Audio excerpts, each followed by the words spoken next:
Hi, everyone. First of all, I want to thank all of the organizers of this event. What you've put together is really, really exciting and engaging. Also want to thank Mr. Chung and the rest of the HDAC team. You guys have been wonderful partners to us, and look forward to Nicola's presentation next. I've been obsessed with technology since I was about 10 years old. I started programming on an Amiga computer. A lot of you probably don't know what an Amiga is. It was actually a pretty popular operating system in England. And as a result, I became a computer scientist, got my master's at Carnegie Mellon, and then went to Wall Street for a while, but actually have been in the decentralized movement for quite a while. I first started in 2002 when I was an open source contributor to the BitTorrent project. And I've been an open advocate for open source and decentralized technologies. What I'm going to talk about today, though, is how we remove the barriers to mainstream adoption. First, I'll lay out some context, and then we'll talk a few specifics. But I think, to start off, I'd like to talk about Arthur C. Clarke's 3 rules, because I think they're very germane to where we are as an industry. Oh, great. Just wanted to make sure we had the Korean version up as well. The first law of Arthur C. Clarke is that when a distinguished professor tells you that something is possible, he's almost certainly right, but when he tells you something is impossible, he's almost certainly wrong. And this segs really well into Clarke's second law, which is we only know what the limits of possibility are if we go right up to where the impossible is. And I think this is where we are as an industry. We've gotten up to the second law, where we're trying to touch the impossible. Where we do need to get, though, is Arthur C. Clarke's third law. Any sufficiently advanced technology is indistinguishable from magic. Let me give you an example about how that might look. Hands up, how many of you saw the initial launch video for the iPhone by Steve Jobs? Quite a few.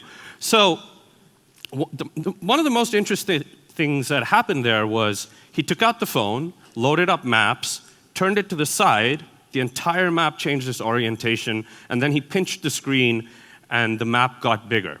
And everyone in the audience said, wow, because they had never seen anything like that. But if you actually think about it, it seemed like magic, but all those technologies have existed for a while. Gyroscopes are why it was able to measure the rotation. Multi-touch had existed for a while, and all the radio and other mechanics had already existed. But a magical experience was created because a few great components were put together.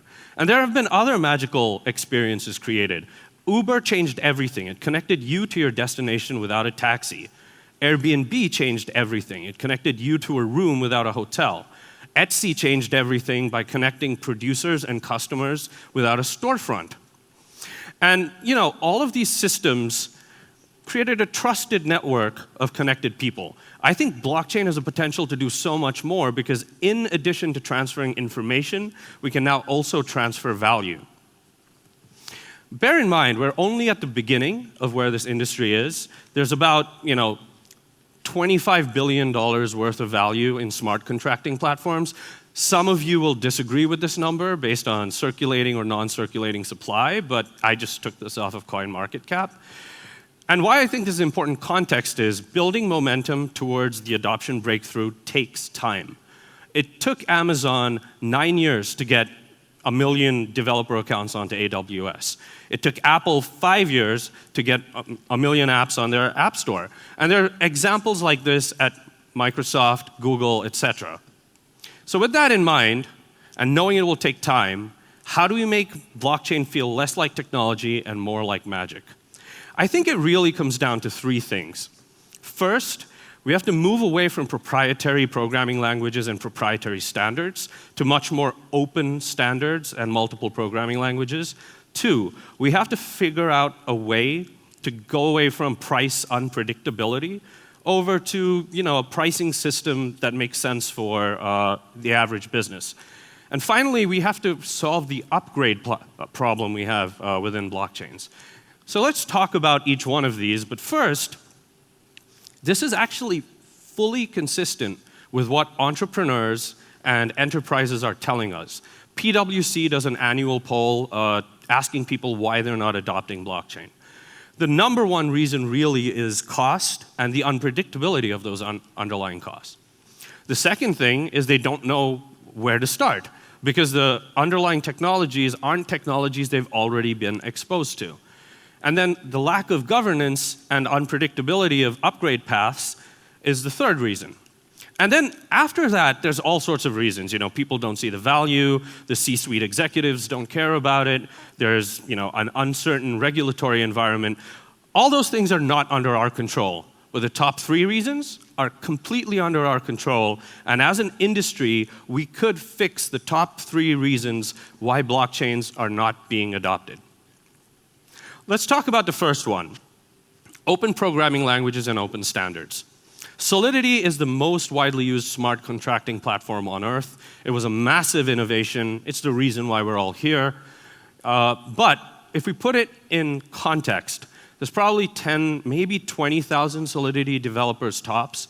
There are 26 to 27 million developers total. And if you look at like polls done by Stack Overflow, asking people for approval ratings of different programming systems, it's pretty clear. Consistently Rust, followed closely by Python, TypeScript, etc., is the most preferred programming language.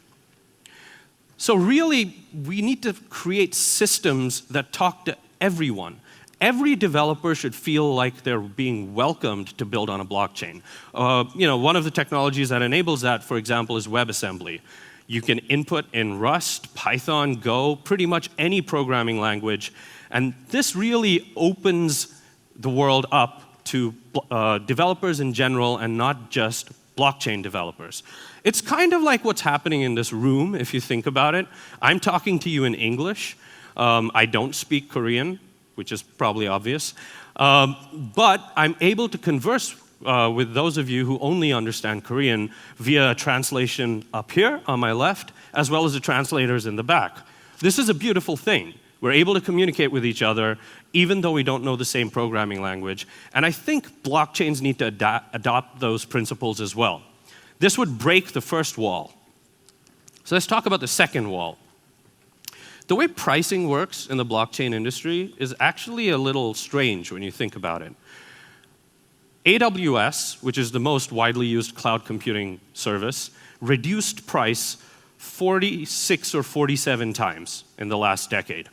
So as the system grew, as more people were using it, the benefits of that scale passed on to the end users. With blockchains, quite the opposite has happened. You know, as Bitcoin and Ethereum grew as networks, it actually started to cost more to use them. It's kind of the opposite of what should be happening if you think about it. Therefore, it's really, really important to try and fix this problem. People need price predictability. When people are running their businesses and running contracts on the blockchain is a significant part of that cost bar, they need to know how exactly pricing is going to run. Otherwise, they can't really run their business appropriately. So how do we do this? Unfortunately, you know, this actually brings up more questions than anything else. Perhaps the best way to do it is to peg gas price to some sort of fiat pair. Who provides that data? Well, my suggestion would be, you know, there's a lot of groundbreaking work being done by, in the decentralized Oracle space. Sergey just talked about Chainlink, who I think have some really great innovations. But that could be a potential data source to ensure that you have a trusted price feed. And then other questions come up. Which currency should it be? We use USD sort of as our lingua franca in the industry, but Korea is a dominant economy too. Should it be based off of the KRW? Do we use special drawing rights? These are all questions we wrestle with every day on the team, and you know, we'd love to hear your thoughts. But in general, we believe this is a problem that needs to be fixed.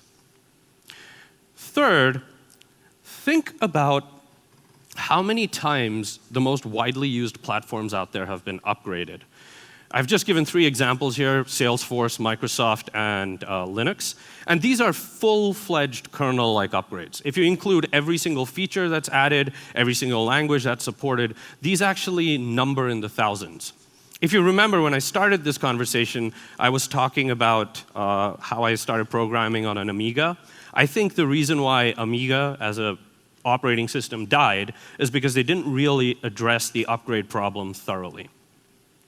So history has shown that widely used platforms become widely used because people know that they will be upgraded. What enables inherent upgradability? So we looked at a bunch of technology platforms, and it really boils down to three core things. There's probably many more things we could list, but it comes down to three core things. The first one is abstraction. Abstraction means that one layer of the tech stack doesn't care about what's happening in another layer of the tech stack. I'm going to grossly oversimplify right now, but the internet sort of works like this. The network layer and the application layer are completely abstracted from each other. The network layer doesn't need to know what the application works like under the hood. It just needs to receive the right messages from it. And the application layer doesn't need to know how the network actually runs, it just needs to know how to access it. And CBC Casper as a consensus protocol is highly abstracted, which enables upgradability over time. The second thing is modularity. Different functionality in different parts of the system should be able to be upgraded separately without affecting one another. If you think about how Windows is designed, or Unix is probably an even better example, it's highly modular, which is why we've been able to upgrade Unix and Linux so many times. And finally, you need process control. Think about how your phone is upgraded or your Windows laptop is upgraded. You know that a notification is going to come up and you can just hit yes or no. And the upgrade applies automatically. However, full decentralization makes this kind of challenging.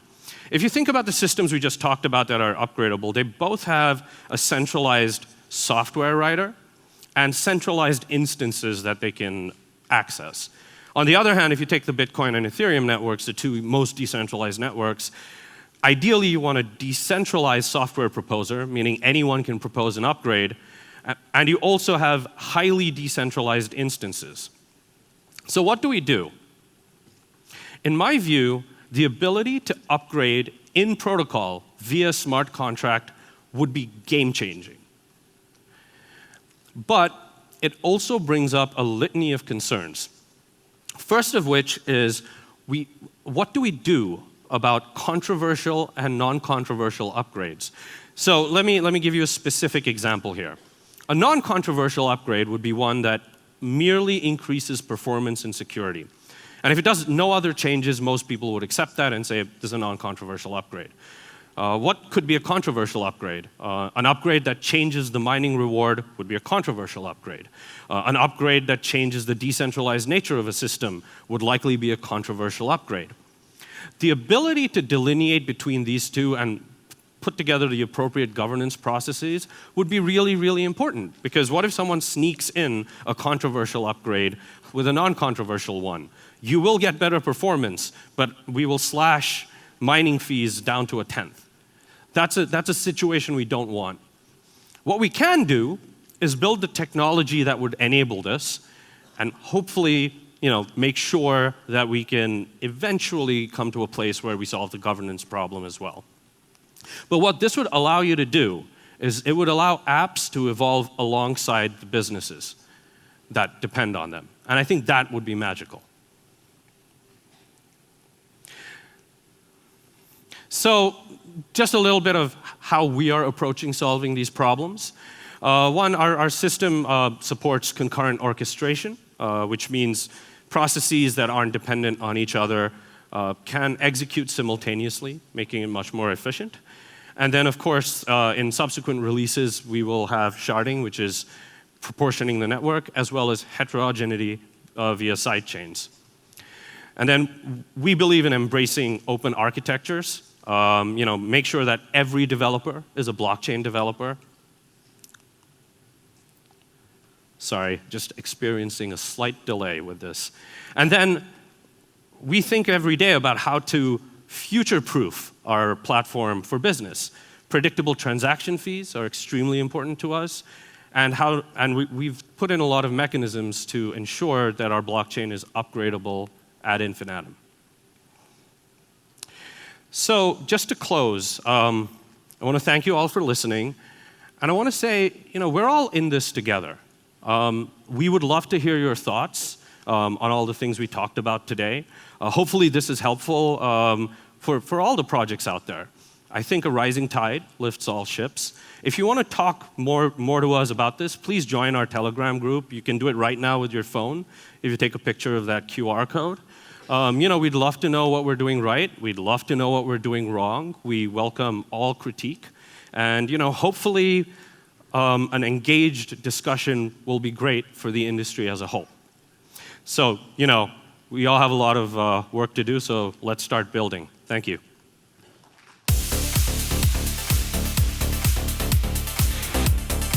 Thank you.